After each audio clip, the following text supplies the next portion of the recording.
Oku i he telefoni a palofesa David Takairi pia mei Hawaii pia koia oku tuku ai e whainga maari e whaiha whipotala no aki pia moia i he whiawhini o whekauaki pia mo e tupu anga o tonga. E whainga ke whaiha hulu hulu ke ka vengani pia kai ke ngatai ka ki hangai konga mau inga whekauaki pia mo tau ngahi ulunganga whakatonga ano pere pere ngesi. Te mo ngahi tuunga, o whaho, me ikitanga, me itapui, ngahi kātoanga i nasi, pe a kau atua i peki ai, ngahi talanoa, whekauaki pe mo tangaloa, maui, pe mo hiku leo. Koe hape, ha taimi, e au ki ai, ai talatalanoa i e whiawhini, pe a koutui e ka inga, ku kaueni a polokalama o ku popo i lahi e he talakola. Pe a oku iai e whamalo lahi, ki he tokotahani ki a palofesa ka iri ko siene tuku taimi ka e mau ai taimi ko ia koia he kai ke toi whakalolo ai taimi ka te mau kolosi he telefoni ki a palofesa ka iri ke whakahoko atu ai polo kalama si oto ofa te vita ka iri maloe ma ofenga maari e tuku atu eni maau Io si oto ofa e tau pe ke kau i ta mo ivon ma kau ngau e talakola pe a ko kore ke hufanga he talamaru o e ponua pe ki he talafungani o e lotu kai ata ke ukawa ki he pokalama mauinga o e whiawhini o whekawa ki pe mo e tupuanga mo e whaunga ko ia tonga pe ko whiawhia ke ukawa ki he pokalama ko ia ahani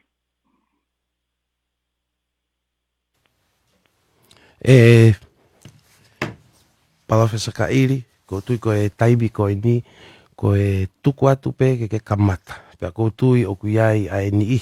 Pea kou kau pe au he toko lahi ko ia. O kui kai pe ke iai ha whahinga ilo. Lahi. O whekau aki pe mo ta whaaki ko e ni. Pea kou tui o kuiai e toko lahi o tau kainga. O ku nau whakaamu ke whanongo ko e hae mea te ke lava wahe wahe. Pea alu pea e tala noa ko e ni pea me he kamata anga. Pea te tau hau ai pea ko e whakakau kau mo e whakaamu.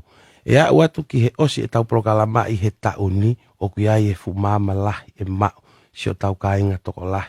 Ka koutui ko e aunga e prokalama ko i ni kai ke ngata peha no whakamanat ki si e tau kau tore ke reka mo ki nau tolo kuna wanga maheni ke ngai tala noa ko i ni ka ko ki nau tolo e tau whanau tupu.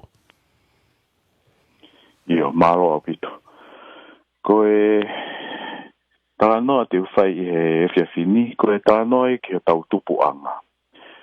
O ku mahu inga a tau tupu anga mo e whaunga e tonga ko hi e toko nie ke to e mahu inga maari e pe to uhinga maari e ange ke te ki tau tolu a e tau ngahi te whito i runganga whakatonga hange ko e whakaapa-apa tau hi waha he poki ki he urumotua ki he mehikitanga ko e ngahi mea koto ko iana e kamata pe me whaunga ko ia tonga me tupuanga. Pa te uwhai rewa ki whamatala ki ai. O ku pehe whoki he tau tala, na tau kamata pe ki tau tau a kakai tonga ko e tau kamata me he waha noa, pe me he moana. Pea na tau kamata pe me tahi, o iai e au, pea mo pe au, mo matangi. Pea me iai na e tupu hake rewa me iai ai tau ko e tau ongo kui ia, o kui ko rimu pea mo kere. Pea ko rimu mo kere, ko ki nawea na fuafua i he waha noa, pe i he moana, o na tomu atu uta ki he motu o ku ilo i he tau tala ko pulotu. Pea na tu uta lewa ki pulotu, pe e na i pulotu, na e whanau i lewa ai, ai tokotaha ko tau ia a whatuna, pe koe fu maka. Sai koe whamatala koe ni koe whamatala ki hanga e tau tupu anga, ai o tala noi e herea heriaki. Koe ngā heriaki koe ni ka koe heriaki e ke ngā ilo o whekau aki pa mo e tau tuku au mai pa mo e tau wholau tahi mai e kamata anga koe e tau tolo ka kaitonga. Sai, hoko atu. E ko tau ia a whutuna, ko na e whanau ia i pulotu, koe fu maka. Pea me fu maka koe ni, na i tupu mai merewa me ai e mahanga rei e toko whaa. Koe uru aki, ko piki mo kere, ko noa ko atungaki mo mai mo alongona pe ko mai mo alongonoa pe hoko mai me ai ko yo mahanga ko fonu uta mo fonu tai pe fra osile ko hei moana pe mo lupe ai ko mahanga le ne to fa na he tau tala ho tau tupuanga ai ko uraki mahanga le piki mo kele ana fanau leva ki nau ai tokoa Koe lahi koe tangata ko tau furi fonua, pea koe fefine ko havea lolo fonua. Pea koe mahanga lele hono hua, aia ko atungaki mo mai moa longo noa, na whanau e nau a vele lahi. Pea kono tolu, fonu uta mo fonu tai, na whaere i nau, pe na whanau i mai a vele si. Pea ko he moana mo lupe, me mahanga lele hono wha, toki langa fonua pa mo hina tua i whanga. Sai koe whamatala koe ni, koe whamatala ko toa beni ho tau tohi hohoko. Ai au kamata beni koe whamatala ki hanga koe tau tuku au mai mo tau tohi hohoko. Pea mau inga le vai he kohi koe mi he tuku au mai koe ni, ko tau furi whanua mo havea lor whanua, ko nauena na whanau i a havea hikureo. Ai au koe tau otua ia he konga mua. Pe te tau pepe koe eiki lahi e ni he anga e tau nofo ai kakaitonga. Ko vele lahi lewa, na ko ia pe mo tau furi whanua na whanau i mai lewa ki nau a tangaloa eiki. Aia koe eiki lahi e ni he tau nofo. Pe ko vele si i lewa mo tau furi whanua na whanau i mai nau a mau i motua. Pe koe tokotolu enu o tau ui he tau nofo i tonga, koe haa o tua lalahi ene tolu o tonga. Pe ko hono toi whakarea pe taha, koe eiki lalahi ene tolu e tau nofo i tonga. Pe koe kakai ena nau fu ilo, nau matao tao i he ngahi malae kehe. Pe na tau ui pe nau tolu koe ngahi o tua. Ka kono mo niko ki nau tolu, koe kakai eni na nau hoko koe ngahi eiki o e tau raki nofo i tonga. Pe koe hono wha, ko nā whanua, ai ana whanau ia e toki langi whanua pe he whokia hina tua i whanga. Ka ko nā whanua ia nei wholau ia ki haa moa. Ka ko ia koe tokotolu pe koe na nau me meke nau i tonga havea hikureo. Tangaloa eiki, mau i motua. Pe ko e haa koe ni ai au koe ai e tangaloa pe he kia maui o tau tuku au mai ki ai ki tau tō. Ka ko mahu inga au pito eni he kuhi koe fuafua whaunga ni o tonga. Pe ko e kamata anga eni o e ulumotua, me hikitanga, whakaapa-apa, ngahi te whito i ulunganga mahu inga he tau nofo whakatonga ka waipe mo e tau hi wahaa. O ki whakataataat ben koe ke tau tō niat, pe toki whai maha whehui. Ko havea hiku reo, oku matamata i haa mai he tau tala tuku whahoro, koe whewhine. Ai koe tū whewhine o tangaloa pe mo maui, tangaloa eiki mo maui mo tua. Pe ko ia nei eiki he nau nofo. Pe na whakaapa-apa o pito a tangaloa eiki, mo maui mo tua ki a hikureo pe havea hikureo. O koe kamata anga inu e tau o e whahu. E tau nofo o whakaapa-apa ki a whewhine ka tau te whito ki he tua whewhine. Nei kamata pe i he kuonga koe. He oku pehe ko hikureo nei nofo i e wheitu topu tapu ai a ko pulotu. Ka oku tau tui peta toko pulotu matamata ko wheitu pe i fish. Ko tangaloa eiki nei langi ia. Aia ko wheitu pe ia i tonga.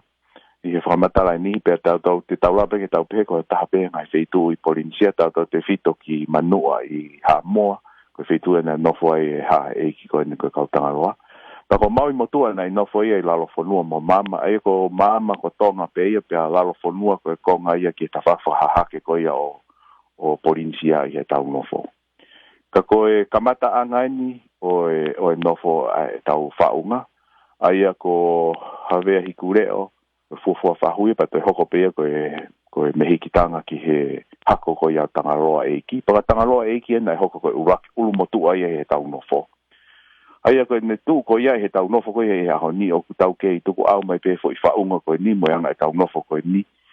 O au mai ke tau nofo koe e api o ku ai ulumotua, o ku ai pe mehikitanga.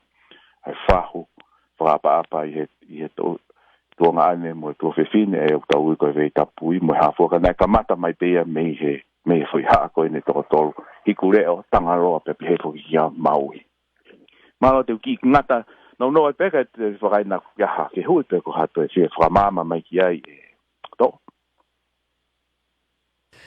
Kone tu ko he te lolo tonga ni e palo fesa ka iri o ku kai peke i ai ha fehu he o fu mai no ngofua pe mari anga whakamatala. Ka tu pe mua ke tu ko atu a station IT ko ni pe tau foke mai pe pe hoko hoko at pe ho whakamatala ka tak whamore more. Hi, this is Emily. Join me every Wednesday night at 8 for your weekly new music mixtape on KRCL. Wednesday Night Mixtape, every Wednesday at 8 on KRCL.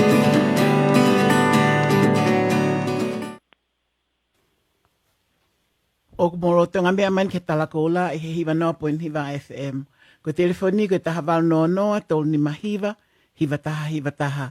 O moro tonga mea mai ki he polkalama o sapate ua ai muanga mahen ki ai ko e tau po tala noa pa mo Dr. Tevi Takairi ke anga o e tau wanga e tau nofo whakatonga mga hi historia o tonga ai te tau toi foki pe ki ai ke tau polkalama ke hokoat ka ia rewa mo ngai whehui pea mo email mai, pe te mo eke mai pe on live, ka mo alke talakola at krcl.org.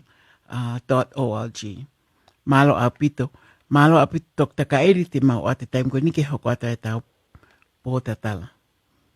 Ia, malo. Koe kamata angai ni o e nofo koe uru motua, pea koe uhinga ia o hoko ia tangaloa eiki pea hono hako, ko ki nau tolu bene nau hoko fuafua ko e tu i tonga. Pau nau kei hoko pe ki nau tolu ko e urumotu ai e whanua.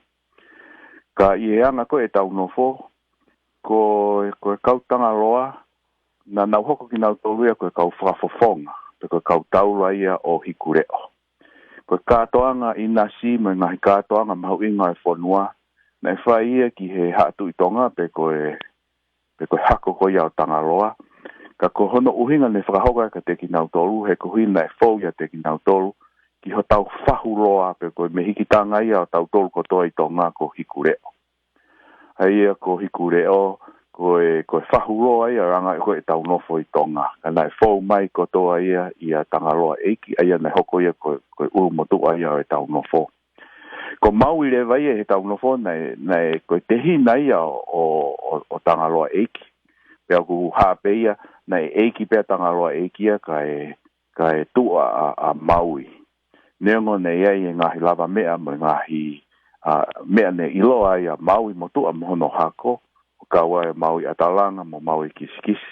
Ka ko ki nau tolu ia ko e te hina ki nau tolu. Pea o ku haa mai rewa ia tau nofo ia tangaloa eiki, ko e mea ko toa pena e whai ki ai, ko hiko e whafofonga ia o hikureo. Pea ko tangaloa eiki rewa nei ai a ene a hono whare alo pe ko ene whanau, ko tangaloa tamapo uri ala mafoa, tangaloa tufunga, ko tangaloa tufunga nei iloa i ene matao i he tawhaaki ki he tufunga fo uvaka, i he tufunga whare, pea mo ngahi tawhaaki ki he tufunga. Pea e rewa po mo tangaloa atu longolongo, pea na iloa ia i he wholautahi, ai au pehena e waka mai i he manupuna ko e kiu, ko manupuna ko e niko e manupuna mahu inga ni he wholautahi, au heriaki pe o pehena e waka mai ai, ka ko uhinga ko e mahu inga e manupuna ko e niki he tau wholautahi. E reo mo tangaloa mana, ko e o tua eni o e uha, mo e matangi, pe ki he tahi, mo tangaloa langi, o tua eni mana, mo e uhila, mo e pe ki he matangi, mo e pea whakaosi rewa au nei ai te mo tangaloa e tu matupua, e ko tangaloa e tu matupua ni ko e eiki pe ko e tamaia aho e tu. Pa ko ki tau tolu ko ni ko e hako ki tau tolu o tangaloa. Ai ko e tau kui a tangaloa eiki. Ko kakai ko ni nei uipe hango whakamatala ko ngahi o tua ka kuhi ko e nau matau i he ngai tawhakeke hange ko tangaloa tufunga i he tawhako ia o tufunga pe ati tangaloa atu longolongo ki he wholautahi mo kaiwai, tangaloa mana ki he ne ilo ki he uhila pe heke ne ilo ki he uha mai matangi ko tau pehe be he tau whamatala i ngai rea ono poni ko kau sai nisi endi o ono aho ko kau sai nisi endi ono aho ta ko hiko e nau fu matao tau e nau ilo na tau hui e ki nau tolu ko e mahi o tua pe pehe be ki ta whaki ko ia maui ki a maui atalanga mo maui kiskisi o pehe foko maui atalanga mo maui kiskisi na nofo i koroa aia ko koroa fo ke vavao pea na ngoe ki lalo fonua o iai e na maala na iai pea ku mahino mai ko maui atalanga mo maui kiskisi na fu tu ki mua e na iloa i he tawhaki ko e ngoe pea na lahi e na ilo mo na matao ki tawhaki ko ia pea ui e peki mo ki naua ko e ongo o tua pea ku pehe i koroa na iai e whare na e langa i ko hui ko e ongo tangata ko e nia maui. Kau ki ai fok mo e kau maui kehan ko maui roa, maui kupu, ko e konga mo ia o e haa maui.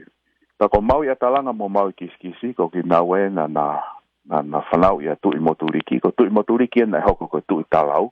Ta ko tui talau no ku hau mea ia kau whaingaa, tui tawake, maungatonga, mapu, silika, pehe fok ia tulu kawa, ko e haa eni o kau maui. Aia ki anga koe ku wakai to pepe ka ivon ko kakai ko ni ko kakai matao tao en banana ilo ka kausai ni sien hengai mala ke kawai fiai mo hina ko hina e ta faki po e ka maui o pe ko hina ko fae ya maui kiskisi ko se fine koro ape moia kana lahi apita ilo a hina ke tau pe ki he lalanga ki he ono ki he koka anga o e ngatu pepe fok mo ne ilo ki he mahina mo anga tu ai mahina hopo mo ne to ko pe fok na ai mo ilo a maui kisi ki he fusfonua ai ko fusfonua u hina pe ke ne ngawe ake foi matau i lang ai ko pupunga fetu o ku he ka babalangi ko Scorpio pe ko otu ka veinga ki he ne folau tahi pa folau atu i he tahi o ne fusi hake ai u fonua ko tala no heri aki ko to ai aia ko mahu inga inu e tau wako ki he tau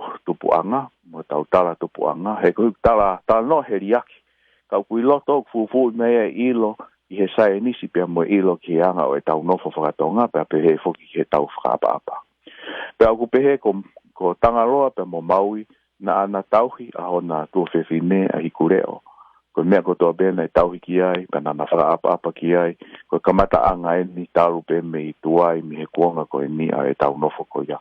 Pea o ku kei whai mai ai peo hao mai ke a honi o hao ki e tau ki o mau hiki whanua atu ki he moonga o e otu makamaka. O ku kei whai ai pe ai foi urunganga ko e ni. Sai, te ki o mai beha ki mea ki whamatala ko hike ke tokoni mai. Ko e tau mea kono tau kei whai he ahoni i he tau pepe tau ngai mea wha e ki. I he hoko ko ia e toko taha ko e tō whewhine pe ko e tau pepe ko e mehikitanga hoko ia ko e whahu. Ko e whahu i he ne nofo ko ia i hono tunga whai e ki.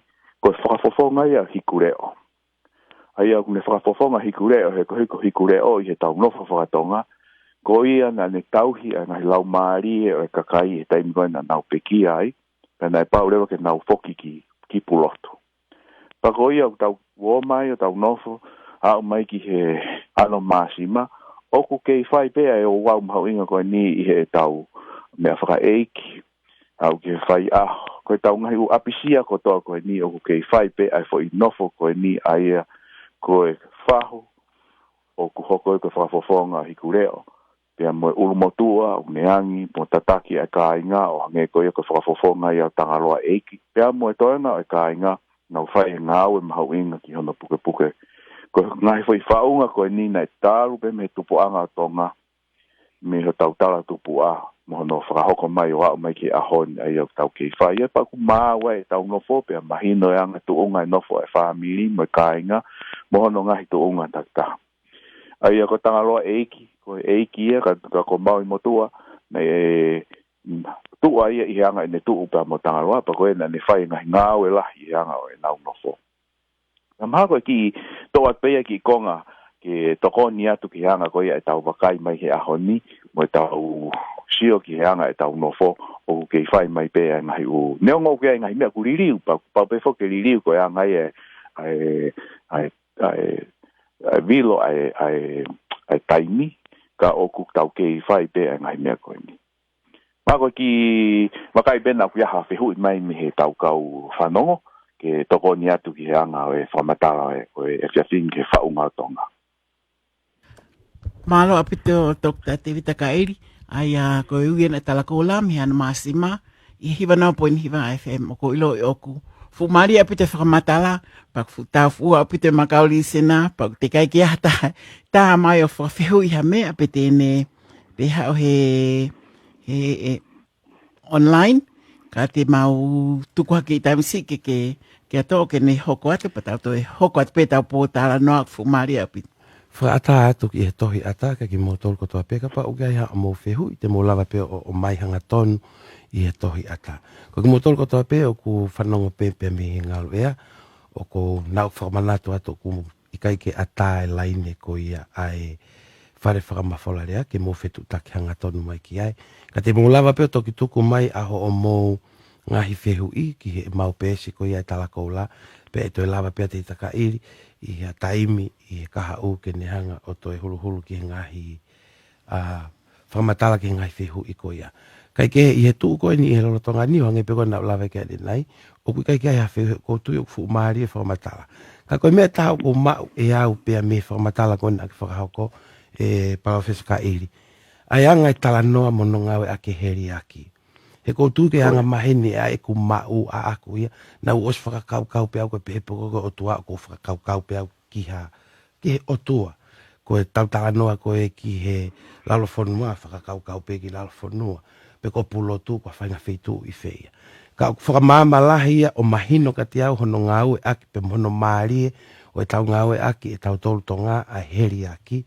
Ki hono hange o toi mai ai maari e pia mohono kakano, pia moe uho ia, o e fo i mo oni, pia moe tala noa i loto, ka heri aki. Maari au pito e ivoni, anga whakamatala, kai ke, o kai ki ututu ia fi whanongo mai, ka whanongo ka tau, te whakafoket pe tai miki a koe Palofesa Kairi ke hoko atu.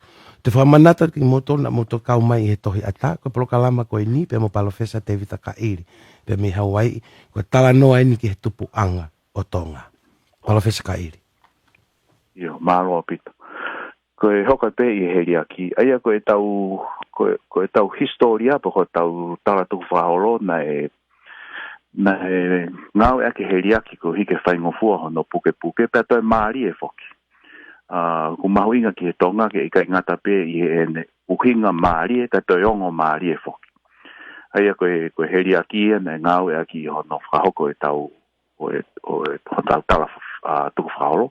Ta koe ngā ue lewai ke tau whai tau tolu ko hono toki tatala o e ngai heriaki o ea ke haa mai e ngai ilo pe ngai mooni whaka historia pe tala e whanua o whekau aki pe mai ngai mea ko ia. Aia tau kei o kei ngā ue aki pe heriaki ko ia he ahoni hange koe ni ko whamata ki he langi. O ku pe whako ko Tangaroa mohono hakona nau nofo i langi. Pea o ku tau i he ahoni i he tau nofo koe i tonga, koe otulangi. Aia koe wheitu pea o ku tau pehe, o koe ngai wheitu mahu ingai no ku te ri o ai. Ai haatui, ai koe haatui tonga, pe pehe pe, koe kakai kotoa koe ia koe kai ngai au Tangaroa. Koe kakai ia koe hako ia au Tangaroa, aia o ku i he otulangi.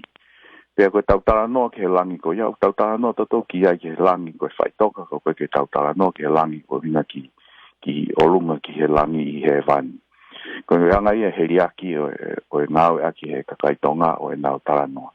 Pea koe lalo whanua, o kumahino pea ku hinga ko Maui, koe kakai na nau i lalo ki nau to i langi, me kai ke nau tuunga maolunga honge koe kautangaroa. Nei maolunga pea kautangaroa, pa nau i langi na to, kai lalo fonua ko fitu ena e ka Maui na upe ko lalo fonua he kui na nau i he tunga ki nau tolu o ki i lalo hifo o i kai ke nau i he tunga tatau e ka Tangaroa.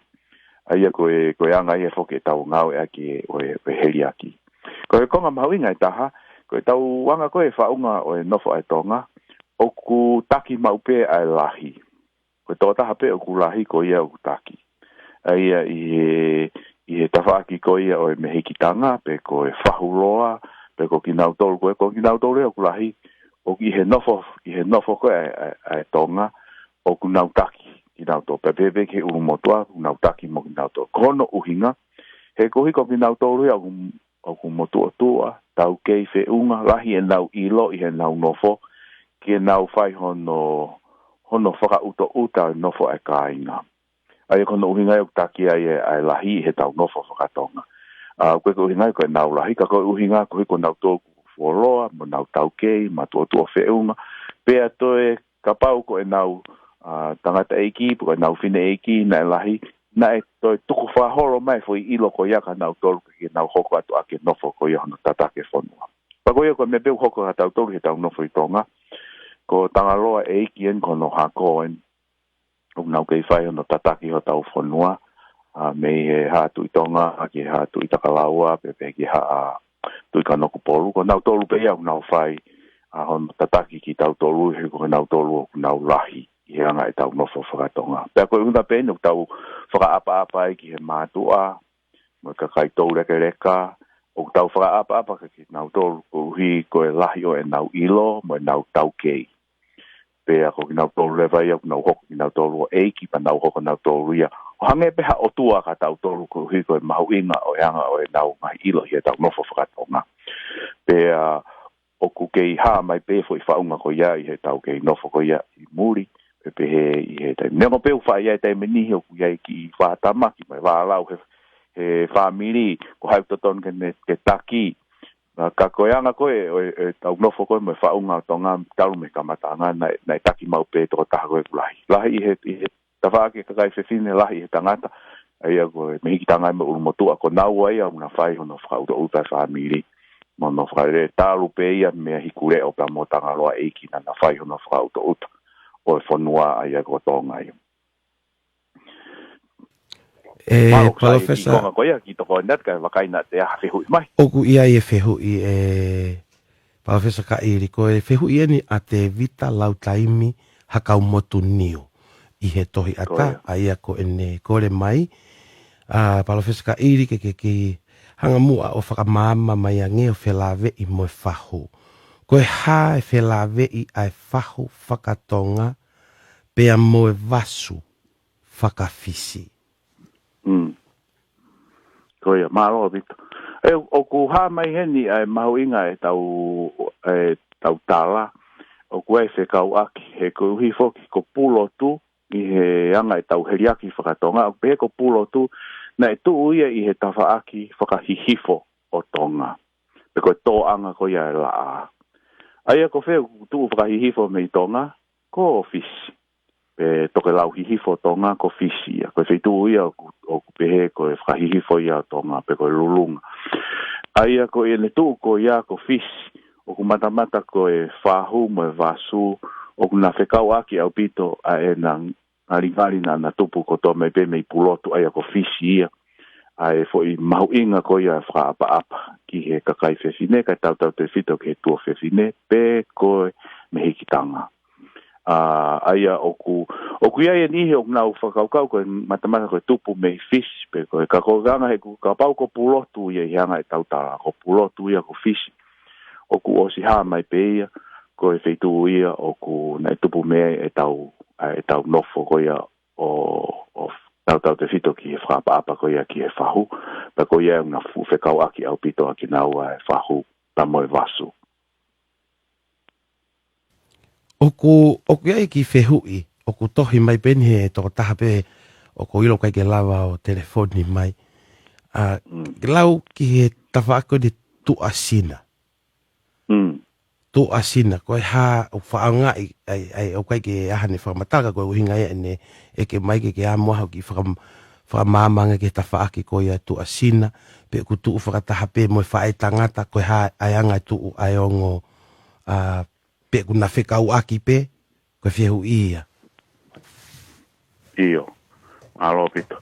Iyo, koe tu asina whokia koe tawhaaki pe moe ia taha ki he whae tangata, me ngau e akia ki he toko taha o he tungane pe whae ka o ku si ia i he whae.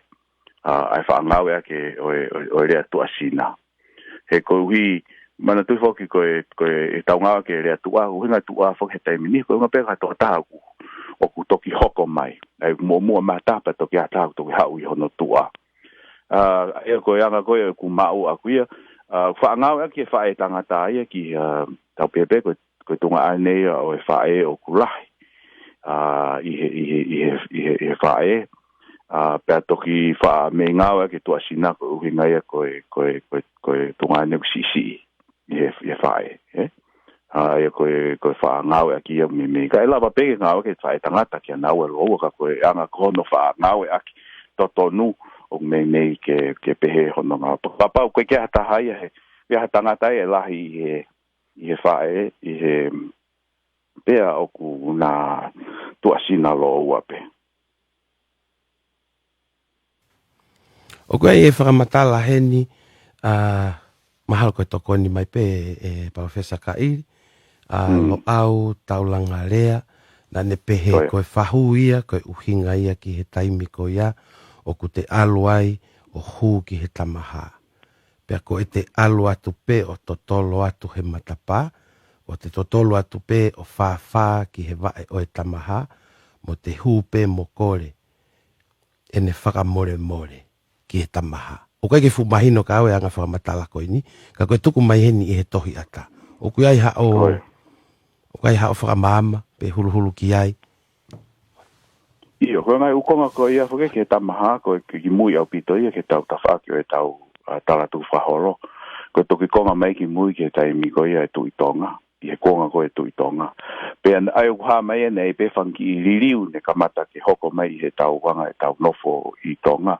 Ka koe whamatala ia koe ni ko whai atu koe whamatala pe ke konga ki mua ia ki mua pita pe he tamaha koe whoke nia ke hikureo mo tangaroa pa mo mo maui. Aia koe konga nia ki mua pe o tau sio pe ku ai penga mene toki tupo mai ki mui hange ko ia koe tamaha pe koe ngahi konga ko to ko ia koe ku au mai pe koe toki tupo ko to pe ia me he uraki faunga aia koe va ko ia o hikureo tangaroa pe mo maui. Malo apito toi whakamatantu kua tupeka ki mo tolu ko toa pe ku he tohi ata ka ku ai pe ha mo fehu I ata au pito pe ko tui ko whainga maari re eni sio no ma wa whainga maari ko ni o Professor Kairi ke tokoni I hono whakamama mo hono hulu ai ngahi fehu o whekawaki mo e tupu anga o ki tau tolu ko ia tonga ko no uhinga ia e tuka ta station IT ko ni pe he tau whoki mai te tau te whakawhok pe a taimi ki a Professor Kairi.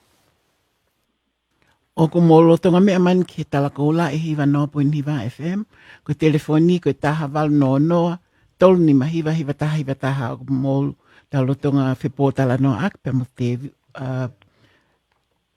Dr. David Takairi o whikau ake mo tau ngahi ilo ke tuponga o tonga.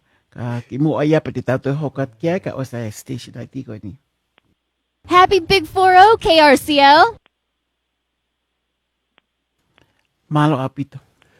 Na iai fo kia hao lawe I he kamataanga ko ia prokalama Professor Kairi o whikau aki pia mo e kātoa ngai nasi. Te whamanatu atu pe ki ho tau kaingan anau toki lava mai, pe toki whanongo mai ki he prokalamani.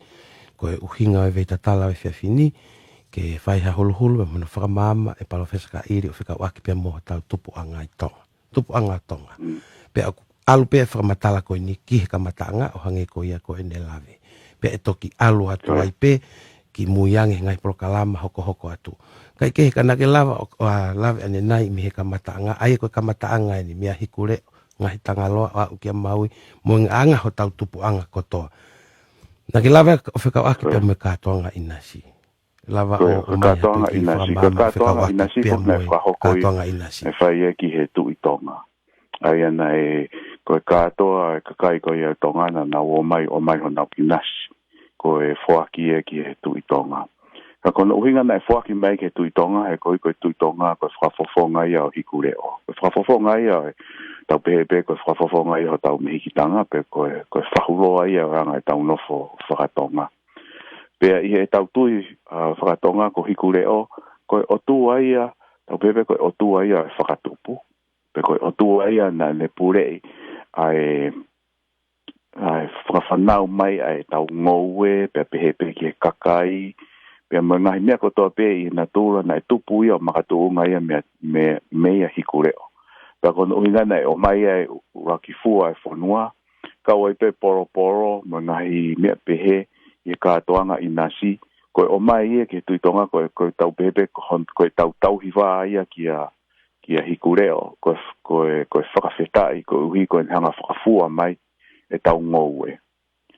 He kohi ko ia na ne mau e whahinga ilo pe maro ki hono whakafua mai o ngoue ko hikureo, pe hono uhi ngā ia, na whakahoko ai.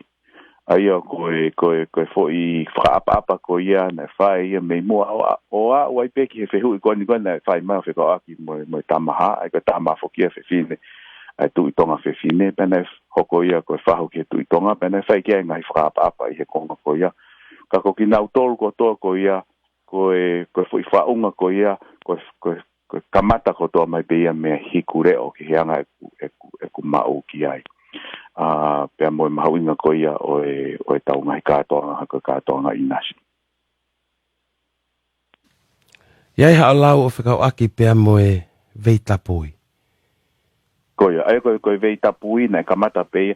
O ku pehe ia tau tala koe na e vahe ko ia e tau furi whanua, ai koe eiki eni Tangaroa, eiki I kureo pea mo maui motua.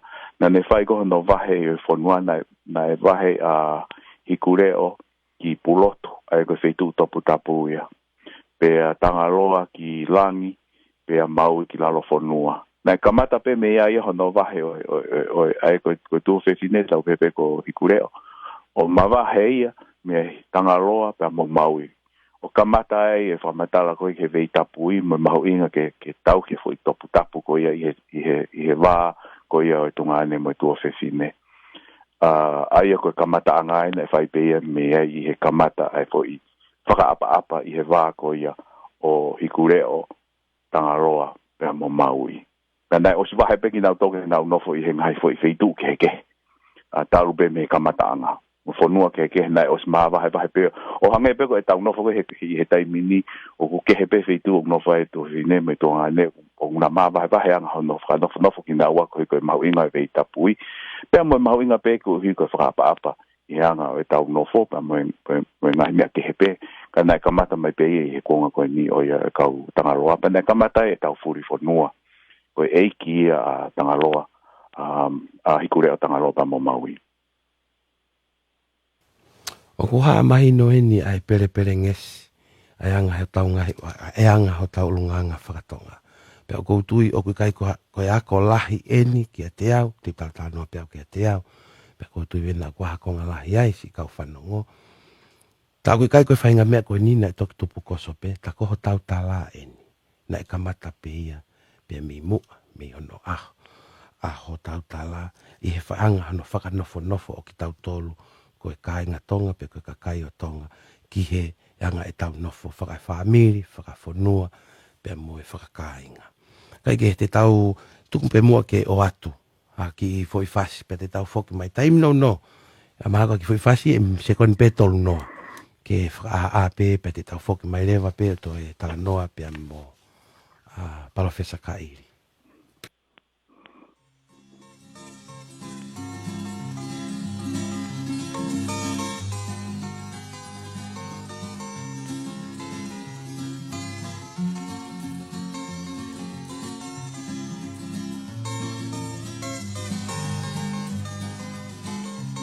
Whakamalo atu whoka tik moto na mo ahi a mai e tohi ata.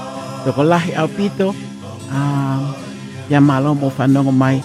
Koe popo kai pen ki he family ska hema. E tok tā ia to ai hiwa tuai kai pau anai I he osai polkalama pa mo palo whisaka iri.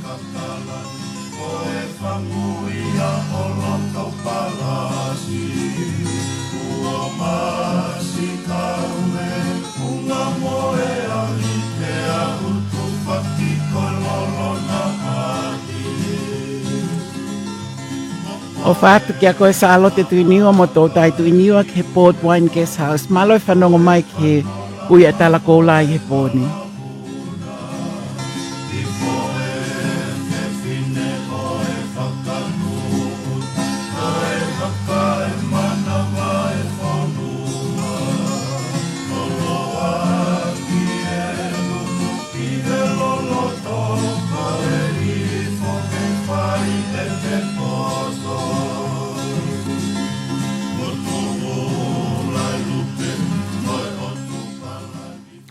Ongo loto mea mai ki he leo oe talakoula, pia me he KRCL hiwa nopoin hiwa FM ma, pia me Salt Lake City, Utah. Kataki pe Professor Kairi o kiai ai fehu i heni a lokasi ngā loafe ngata. Ai aku pe he kataki Professor o toe whakamatala mai hangahi tuku imaha ngahi hangehano whakatātā o tauhi wā. O e mehikitanga mohono whangatuanga ane he anga e tauhi wā he nofo o kuonga mua. Koia. Te peke ke tāre tai pēn mo e whamatalo ke vei tapui, ko hui whoki ko hiku reo ko eiki lahi. Ai nei eiki e ia tangaroa pēr mo Maui motua, tangaroa eiki mo Maui motua. Pa ko ia nei pao ke whai whakapapa. Ia hiku reo, i kai ngata pē ko uhi ko e o tua ene ne whakafua mai e ngōwe pēr pē ki he ngahi. Mea kotoa pē i he whonua. Ka ko uhi whoko ia nei eiki. Pa ko ia nei whai e tauhi wā. Pa ko e whai tauhi wā ko e ni, nei whai e whonga nei potu tātau. Ai a ko e tauhi atu e wā, o e whuaki o e tau pepe i he kātoanga i nā si ko e whuaki e kia hiku reo. Pea e tāpua ki i rewa e kakai e hiku reo. O whakafua e nau ngōwe. O aia koe whai wā koe nina e pot tatau mau pe ia e wāre rei i anga koe o e nofo. Aia oku nei kai ke whakaparataha ke pehe ke whai atu pe e tauhi ke kai ke whai mai a tauhi mai me ta whake e taha. Koe whonga ia e tauhi wā tau pe me he kuonga mua. E nai mau ingai ke whai e tauhi ke hiku reo. He koe hiku reo na ne hanga whakafua mai. O e mai mea kotoa pe i e whanua wau pe ki tahi. Ko e tupu kotoa ia mea hiku reo. Pe i kai ke ngātai, ka koe mahu inga ia o anga koe ia e nofo whakatonga, ku whekau aki whoki e nofo a kāinga. Ko mea kotoa pe ku whekau aki. Pea o ku potu tatau, ko whahinga potu tatau koe ia, koe whakau paranisi, ka ku tau i whakatonga koe potu tatau. O haa mai, whahinga potu tatau koe, te haa mai pe i he tau tufunga, tau te whito ke he tau ukupesi. Ka pau pe te mou e kāinga tonga te mou wakai ke tau kupesi. Ko kupesi ko toa pe o ku poto tatau. Ko foi poto taha o ku te tā mai pe hono foi tatau e ta whake taha. Tau pepe ki he manulua. Pe whatau tui tonga. Aia ko foi kupesi ko iau ne whakaha mai ai anga nofo ai tonga o ku whekauaki pau ke poto tatau. Ko tauhi atu pe tauhi mai. O anga o nofo. Pe nei whai pe e tangaroa mo Maui kia hikureo, pea tue whai pe hikureo kia Maui pa mo Tangaroa.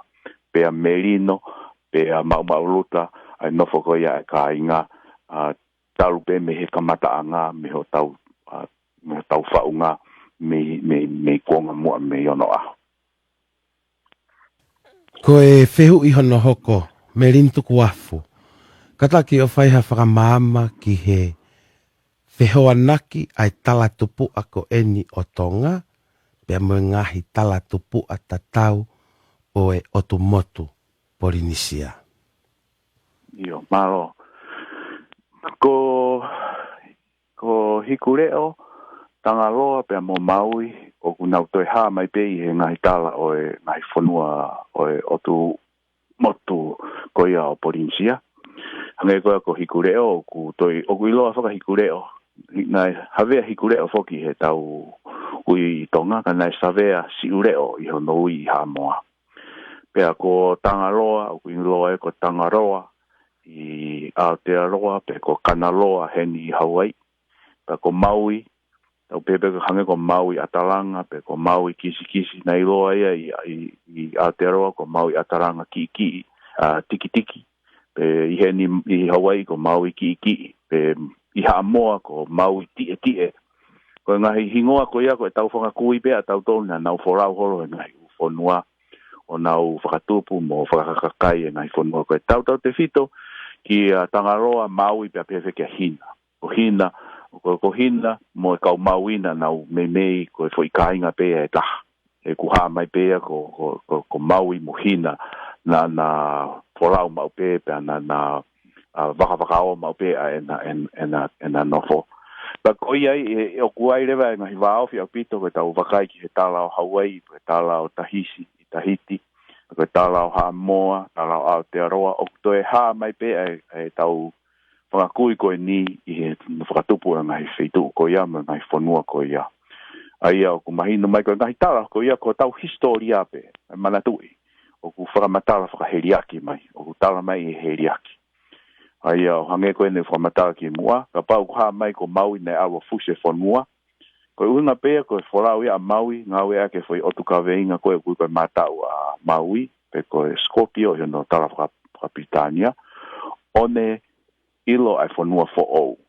Ka koe ilo koe whanua ko fo'ou, o kui whakaheriaki le vaia koe ne fusi hake ai whanua fo'ou. Maari ange hono tala noa koe fusi whanua, I hono pea nei awa maui o maui whanua fo'ou. Maari ange hono tala koe fusi whanua, pe maari whakaheriaki, pe maari lewa I hene haa mai I he tau rea, pe toi whakapunake foki. I hono ngawe aki o rea I he kuanga, I he ngai rea koe. Mako ki toko ne peke whehui. Malo au pito palofesa kairi. O ku maari whakamatala, he ku alu whakakaukau koe ni ki hanga koe ni ngawe ake heri aki, mo ni lahi au pito. He toi tolonga angi. Ka pau e tuu hatangata malanga fo malanga tatape koe, hau he, kai ke te fuufie maari e ki ai. Ka kua hano hakai o kuia hano whirio I pia kuia hono heri aki e toi manatu ia ngeia e kainga. Ko tui foke o hange ko whakamatala ki mu atu ke tau polokalama ai tau tala noa me ngai whananga na eanga tuku whakaholo tau historia a ki pe ai tala noa. Hono ane. Ai ako hono tuku mai ki whanau pe whaere I mai tau tangata mo tau tangata. O tau kau tau tolu ai kainga tonga I he monu ia lahi. He tau kei mau a tau tala. O kuia I hakonga ka kai toko lahi. O tau lave I Polinisia, pe ko Melanisia, ko kamata ke Moria, ko ke nau ke ilo, aho nau tupuanga. Kai ke kapau kai ke te iai hawhehui ko whatonga I whoku iai pe, ai toko lahi heni, ka kainga. Ka mo ilo kainga, mo ilo ko sapa te ua, o mahina ko toa pe, ko polokalama ko ia makehe ko e te mawhakahoko pe mo palofesa kairi, ko angalere ke tuku mai taimi ko ia ma e tala koula. Ai te tuku ata e whainga ma. Pau ilo e polokalama ko ia ko e tala koula pe. Koia. O ku koe polokalama koe ako tala ko ulape. Koe pea mo palofesa kairi. Sapa te ua o mahina ko toa pe. Kai ke tuku ate taimi koe ni te evita. Ia ha whakaosi. Ke whakalahi pe ko hatoe tānaki. Ki he tau polokalama I he whiawhini. Ki tau whakaosi aki. Aho taimi. Iyo. Koe toi ki tānaki pe ke tau tala tuku whahoro pe. O kui whako tala e whanua. Ko tau historia e pag mau inga ke puke. Na e hake mai kau papalangi pe hange unau ki isiolalo ki he tau tala e whanua. Pe nau tala e na toko e whananga koe fo iloi. Kau kukehe au pito pe ia o koe tau tala e whanua koe ne ongo koe no tala heri aki. Na pe he kau papalangi ia koe loi. Kau kai koe loi ia. Koe tala noa en ki ngai mea mo oni nai hoko I ho tau historia. Pe o tau kei whai pe tau tauria e tala no heri aki he kuhi I he ahon ka pau tau whanongo ki ha whakatu uta ha matapure. O ku kei ngau e ki pe matapure a e tala no heri aki. E pe matapure tapu pe amo e laa kua unga whanua. O kai ke tala no e ki he laa, koe tala no e ki he tui kua pekia. Aia pe koe tui kua hala, e ko mahu inga ia, ai ne peko ki tau tolu ke tau nofu, tau whakakaukau, ke harewa e uhinga heriaki koe ni. Aia koe mahu inga ia ka te ki tau tolu, ke tau whai, ai tau ngai whekumi, pe tau puke ki ai. Oa te tau riaki, ke tau pehe koe roi, he ukukai koe roi. Tau whai tau toi tau ngai whekumi ki ai. Uku tala mai whaka te ki tau tolu, mahu inga ke tau whai, e tau whekumi ki ha tau tohi hohoko, pe moe tala ho tau kāinga. Ai o koe whoke kau he kakai koe family history, ka koe talain ho tau ka inga, koe ngai konga mau inga ino e tau nofo, e whai hono kei puke, pe tu horoaki, pe tuku whakahoro, ki he hako tupu koe ai whanua, ke nau hoko atu. He koe he kai ke fu mau inga te ki tau tolu, ai whakaapa, moe vei tapui, moe ulu motua, moe mehikitanga, moe whahu, ka pau he kai ke tau, whekumi, whekeri, ki he kamataanga. He koe o koe whituia nei whai mea I hono whawhae, nei tanupou mea I au tau whanua, pe toki fu mahino rewa ka te ki tau tolu. pa ko tu be he tau ngai programa he kau te tau te hoko tu be tau whamatala ke ngai konga ke o e anga whakatonga o ku hange ki nene fu he anga tau sio kia he ahoni o whanga pe whakatapu o koe ke fu mahino ka te ki tau tau a koe taimgo tau te whoki ai ko tau tupuanga mo tau tala whanua toki mahino pe toki mata ai maala mai ai tau ngahi mea koe ane hange pe o koe ke fu ata mai ke tau wakai ka toki ha mai ka te ki tau tau e tau kumi ki ai pago ia ku fai whakamaro at ki e tau akora maro e mau whai ngā maari fai e ki wahe wahe a kore whakamore atu ki he whanua ke kai ngā whanua ka panai ai harea e mahehei pe e whehalaki kore whakamore atu peka koe whinga peke ke i puke koe tau tala e ko hio ku mahuinga ke te ki tau tau e ko ngani pe he whoki ki he kau pe ofalahi atu ia moutolu kotoa i ano masima pe moki moutolu i he ngalu ope o mo mea mai i he programa ko ia e tala koura to ofa atu. Malo apito palo fesa ka iri tuk taimi ma ofalahi atu pe te whakawhi ai pe ki he o tau ka inga tonga o ku i he ngalu ea pe mo e tohi ata i he taimi tatau pe o e sa pate ua o e mahina kotoa pe mo e palokalama ma kehe ko ia pe mo palofesa te vita ka iri.